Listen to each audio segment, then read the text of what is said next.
Assalamualaikum warahmatullahi wabarakatuh. Saya Siti Nurhalifah dari Prodi PPKN dengan NIM 210476. Di sini saya akan memaparkan jawaban UAS mata kuliah pengantar hukum Indonesia dengan dosen pengampu Bapak Muhammad Romdoni SHMH. Untuk jawaban yang pertama yaitu hukum perdata diatur dalam bersumber pokok pada Kitab Undang-Undang Hukum Perdata yang disingkat KUH Perdata atau BW yang terdiri dari 4 buku. Buku 1 yaitu tentang orang atau van personen. Buku ini mengatur hukum mengenai diri seseorang dan hukum kekeluargaan. Buku 2 tentang benda atau van zaken. Dalam buku ini mengatur segala hal yang berhubungan dengan hukum waris.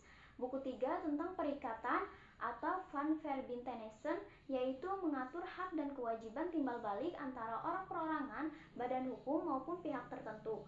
Buku 4 tentang pembuktian dan daluarsa van Bewits and Verjaring, yaitu mengatur alat pembuktian dan akibat hukum yang ditimbulkan. Untuk jawaban yang kedua yaitu ada macam-macam bentuk perusahaan. Macam-macam bentuk perusahaan itu ada perusahaan perorangan, yaitu perusahaan yang dilakukan oleh satu orang pengusaha. Dan ada badan usaha. Badan usaha ini terdiri dari perusahaan yang tidak berbadan hukum dan perusahaan yang berbadan hukum.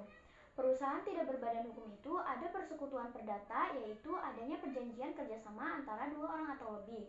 Dan yang kedua ada persekutuan dengan firma, yaitu menjalankan perusahaan dengan nama bersama atau firma, tanggung jawab sekutu bersifat pribadi untuk keseluruhan. Dan yang ketiga ada persekutuan komanditer, yaitu sekutu komanditer tidak boleh mencampuri tugas sekutu komplementer, bertanggung jawab terbatas pada jumlah pemasukan yang telah disetor, menjalankan tugas dan tanggung jawab secara pribadi untuk keseluruhan sampai harta pribadi. Dan yang kedua ada perusahaan berbadan hukum. Perusahaan berbadan hukum terdiri dari perseroan terbatas, perusahaan perseroan, perusahaan umum, dan koperasi.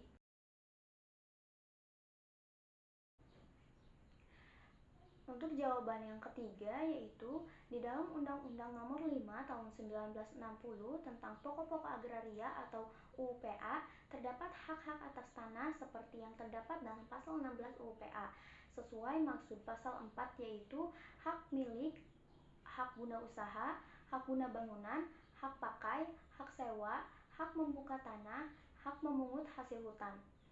Hak milik ialah hak turun-temurun terkuat dan terpenuh yang dapat dipunyai orang atas tanah dengan mengingat ketentuan dalam pasal 6 pasal 20 ayat 1 UPA.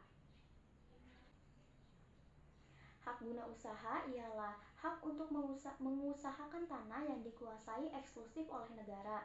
Hak guna bangunan ialah merupakan hak untuk mendirikan serta mempunyai bangunan-bangunan atas tanah yang bukan miliknya sendiri.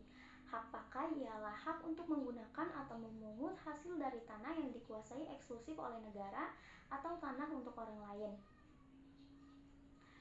Hak sewa ialah seseorang atau suatu badan hukum memiliki hak sewa atas tanah apabila ia berhak menggunakan tanah milik orang lain untuk keperluan bangunan dengan membayar kepada pemiliknya sejumlah uang sebagai sewa sesuai pasal 44 ayat 1 UPA.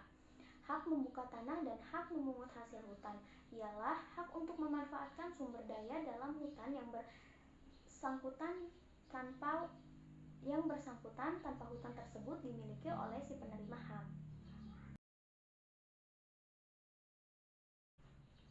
Selanjutnya untuk jawaban yang nomor 4 yaitu alur hukum acara perdata dalam kasus wan prestasi perjanjian yang dilakukan Pak Budi terhadap Pak Andi. Dalam kasus ini, peristiwa hukum yang terjadi itu adalah adanya kasus wan prestasi yang dilakukan Pak Budi terhadap Pak Andi. Yang kedua yaitu penyusunan gugatan. Di sini Pak Andi sebagai pihak yang dirugikan dapat mengajukan gugatan terhadap Pak Budi yang merupakan pihak yang merugikan tersebut ke pengadilan. Selanjutnya yaitu sidang pemeriksaan perkara.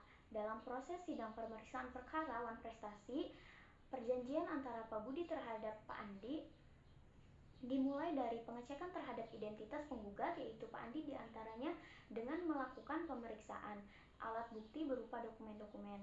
Nah, setelah melakukan pemeriksaan perkara, maka dilanjutkan dengan pemeriksaan dan mengadili alat bukti oleh hakim yang diajukan Pak Andi sebagai penggugat. Selanjutnya yaitu hasil persidangan atau putusan. Dalam kasus wan prestasi yang dilakukan Pak Budi terhadap Pak Andi, di mana nanti majelis hukum yang melanjutkan putusan yang didasarkan pertimbangan dengan melihat alat bukti yang diajukan oleh penggugat. Dan yang terakhir yaitu putusan hakim. Nah, dalam putusan hakim ini adalah putusan akhir yang diputuskan pemeriksa dalam sidang perkara, yaitu diberikannya sanksi kepada Pak Budi yang telah melakukan wan prestasi, yaitu berupa ganti rugi kepada pihak yang dirugikan alias Pak Andi atau dengan pemenuhan prestasi. Untuk jawaban yang kelima yaitu perbedaan hukum tata negara dengan hukum administrasi negara. Nah, hukum tata negara ini adalah mempelajari negara dalam keadaan diam, sedangkan hukum administrasi negara itu mempelajari negara dalam keadaan bergerak.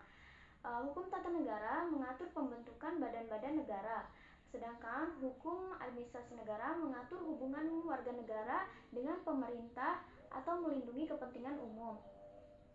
Hukum tata negara membagi kekuasaan wewenang pada badan agar dapat berfungsi, sedangkan hukum administrasi negara menjadi sebab negara berfungsi atau dasar segala perbuatan administrasi negara. Hukum tata negara memberi dasar hukum badan melakukan pembuatan peraturan dan melaksanakan peraturan, sedangkan hukum administrasi negara adalah kelanjutan hukum tata negara dan mewujudkan tugas hukum tata negara. Jawaban yang keenam yaitu objek sengketa pada pengadilan tata usaha negara itu sendiri adalah KTUN. KTUN itu adalah keputusan tata usaha negara. KTUN ialah sebuah keputusan yang dikeluarkan oleh negara atau pemerintah dalam hal ini kepada masyarakatnya. Keputusan tata usaha negara ini adalah sifatnya yang pertama yaitu konkret, maksudnya adalah abstrak atau ada bentuknya. Kemudian yang kedua itu individual, maksudnya adalah di surat atau keputusan ini hanya untuk seorang tersebut, bukan untuk lembaga atau yang lain. Dan yang terakhir itu final, adalah keputusan yang sudah ditandatangani oleh pemerintah. Untuk jawaban yang ketujuh yaitu asas-asas hukum internasional. Nah, asas-asas hukum internasional itu ada asas pacta sunt servanda, yaitu terikatnya suatu negara terhadap suatu perjanjian internasional yang di dalam perjanjian itu dianggap sebagai undang-undang atau sebagai hukum. Yang kedua ada asas bona fides. Nah, asas bona fides ini adalah asas iktikat baik. Yang ketiga ada asas reciprocity. Asas reciprocity ini adalah asas timbal balik. Dan selanjutnya ada asas immunity. Asas immunity ini adalah asas kekebalan. Dan terakhir ada asas universal. Asas universal ini adalah berlaku bagi keseluruhan.